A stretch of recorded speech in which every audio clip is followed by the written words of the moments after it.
Hello दोस्तों, नमस्कार। आप सभी का स्वागत है हमारे यूट्यूब चैनल पर। आज हम बात करेंगे गंगा नदी के बारे में।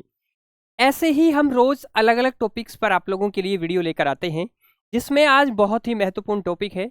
रिवर से कई बार एग्जाम्स में क्वेश्चन भी आए हैं और बहुत अच्छा टॉपिक भी है। आज हम इसको मजे मजे में समझेंगे और सारी चीज़ें ट्रिक के माध्यम से याद करेंगे। नदी का उद्गम कहाँ होता है, इसकी टोटल लेंथ कितनी है, इसकी ट्रिब्यूटरी रिवर क्या है, ये सभी संपूर्ण जानकारी अभी हम इस वीडियो में जानने वाले हैं। चलिए सबसे पहले चलते हैं हम लोग आगे यहाँ पर कि गंगा नदी को पढ़ने से पहले इन 5 प्रयागों के बारे में पढ़ेंगे, क्योंकि एक 5वां प्रयाग है, ये है देव प्रयाग। और बच्चे, गंगा नदी का उद्गम कहा जा रहा है गंगोत्री ग्लेशियर से होता है। अब इसको समझने से पहले ये गंगोत्री ग्लेशियर पर ये नदी आती है और यहाँ पर ये नदी जो है बच्चे अलकनंदा नदी है। ऐसे ही आप लोग देखेंगे कि अलकनंदा नदी कहाँ से निकलती है, इस कॉन्सेप्ट को समझिए। बद्रीनाथ या सतोपंथ ग्लेशियर से निकलती है।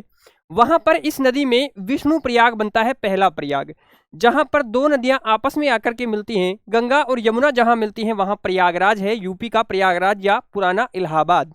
तो यहाँ पर दो नदियां मिल रही थी। इसी तरीके से हम बात कर रहे हैं कि यहाँ पर अलकनंदा, ये नदी है अलकनंदा, और अलकनंदा नदी में धौली गंगा नदी आकर के मिलती है तो विष्णु प्रयाग, नंदाकिनी नदी आकर के मिलती है तो नंद प्रयाग, पिंडोर नदी आकर के मिलती है तो कर्ण प्रयाग, और मंदाकिनी नदी आकर के मिलती है तो रुद्र प्रयाग।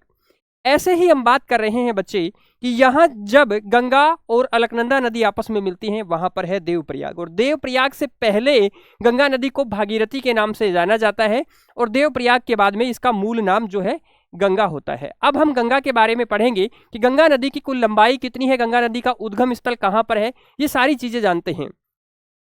चलिए मैं आप लोगों को बताता हूं कि गंगा नदी का उद्गम जो स्थल है वो यहाँ पर होगा। गंगा नदी का उद्गम स्थल गंगोत्री ग्लेशियर से होता है, और गंगोत्री ग्लेशियर ये रहा आपका।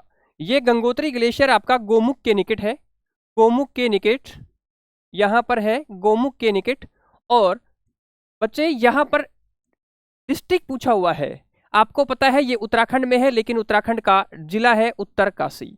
ये उत्तरकाशी डिस्ट्रिक्ट से कई बार क्वेश्चन आया है कि गंगा का उद्गम उत्तराखंड के कौन से डिस्ट्रिक्ट से होता है, तो आप बात करेंगे उत्तरकाशी से।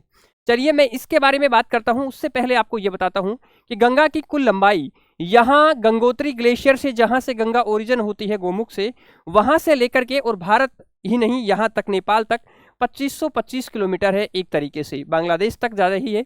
बांग्लादेश में गंगा को पद्मा कहते हैं। ये एक तरीके से जो कुल लंबाई है, ये देखिए यहाँ पर बांग्लादेश में इसे पद्मा कहते हैं, और यहाँ पर इसमें अलग अलग तरह से जो इसमें ट्रिब्यूटरी रिवर है वो आकर के मिल रही हैं। इनको भी एक ट्रिक के माध्यम से आप लोगों को बताऊंगा, लेकिन एक बात याद रखना कि नीचे से आकर मिलने वाली ट्रिब्यूटरी रिवर में मुख्य रूप से कौन सी है, एक तो यमुना है इधर से आके मिलने वाली में, और एक सोन नदी है। इस तरीके से दो ही रिवर है जो इसमें आकर के मिल रही हैं। एक हुगली है जो गंगा से निकल रही है, तो ये गंगा की असहायक यानी डिस्ट्रीब्यूटरी रिवर होगी, और ये दोनों ट्रिब्यूटरी रिवर होंगी। और ये सारी रामगंगा, गोमती, घाघरा, गंडक, कोसी, महानंदा, ये सभी नदियां ऊपर से आकर के मिलती हैं। यानी ये नदी बह रही है तो बाएं तट से आकर के मिलने वाली नदियां ये ऊपर वाली है, और दाएं तट से आकर के मिलने वाली नदी सभी नीचे वाली नदियां है। ये डायग्राम मैंने आप लोगों को दिखाया है। अब मैं चलता हूं आगे आपका थ्योरेटिकल पोर्शन पर।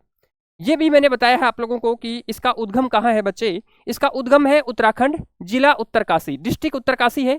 गोमुख के निकट गंगोत्री ग्लेशियर से इसका उद्गम या ओरिजिन पॉइंट होता है। ये भारत के 5 राज्यों में बहती है। हम बात कर रहे हैं बच्चे यहाँ पर, ये देखिए आप लोग मेरे साथ देख पाएंगे, ये उत्तराखंड से बहती है, उसके बाद में ये यूपी में चली जाती है, उसके बाद में कुछ भाग इसका बिहार में है, बिहार के बाद में ये झारखंड में है, और झारखंड के बाद में वेस्ट बंगाल में।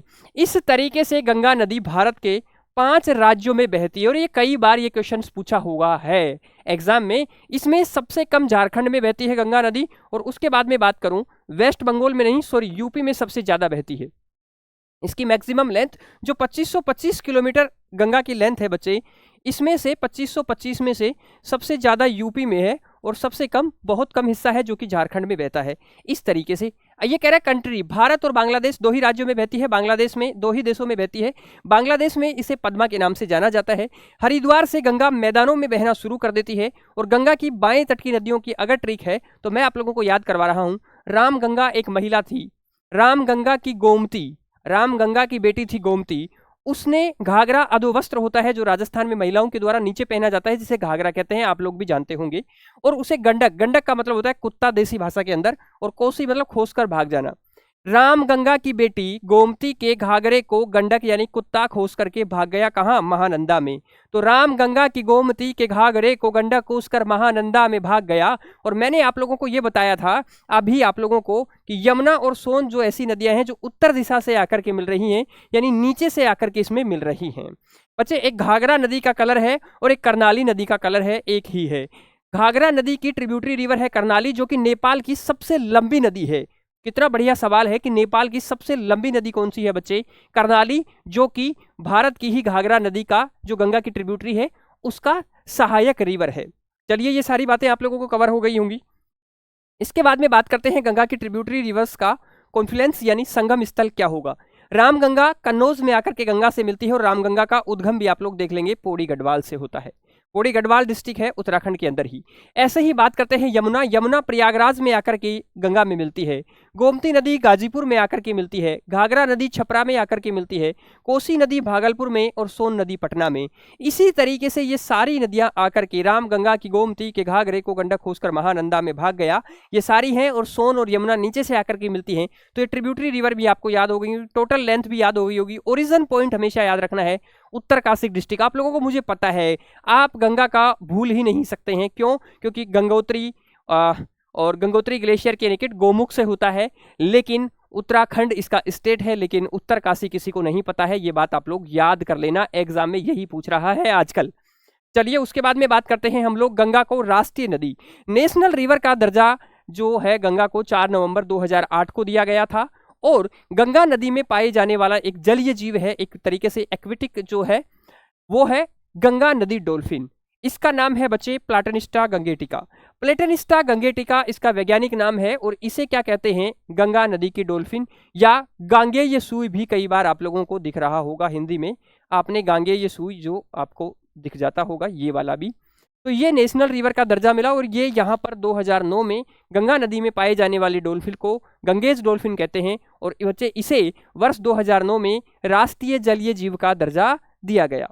अब बात कर रहे हैं कि गंगा नदी के अंदर बच्चे नेशनल वाटरवे 1 भी है। मैं आप लोगों को ये बताऊं कि यहाँ से नेशनल वाटरवे 1 गंगा नदी में प्रयागराज से यहाँ से प्रयागराज यहाँ है, तो प्रयागराज से लेकर के बच्चे हल्दिया तक नेशनल वाटरवे 1 राष्ट्रीय जलमार्ग संख्या 1 कहाँ है? गंगा नदी में है। ये भी आप लोगों को याद रखना है। प्रयागराज से हल्दिया तक गंगा की असहायक, मैंने स्टार्टिंग में ही बताया था, गंगा की सारी सहायक नदियों के अलावा एक नदी है हुगली, जो कि गंगा में से अपना जल निकाल के ले जाती है। इसे हम असहायक हिंदी में या डिस्ट्रीब्यूटरी इंग्लिश में कहते हैं इसे। तो गंगा की दामोदर नदी हुगली की सहायक नदी है, जिसे भारत की राइन कहते हैं। ये एक्स्ट्रा फैक्ट के तौर पर आप लोगों के साथ है। तो ये आप लोगों को जानकारी कैसी लगी आप कमेंट सेक्शन में जरूर बताएं। और आपकी और भी कोई क्यूरी हो, आप जिस पर वीडियो चाहते हैं, आपकी कोई भी क्यूरी हो, आप हमें कमेंट सेक्शन में जरूर बताएं। मैं व्यक्तिगत रूप से आप लोगों को रिप्लाई देने का प्रयास करता हूं।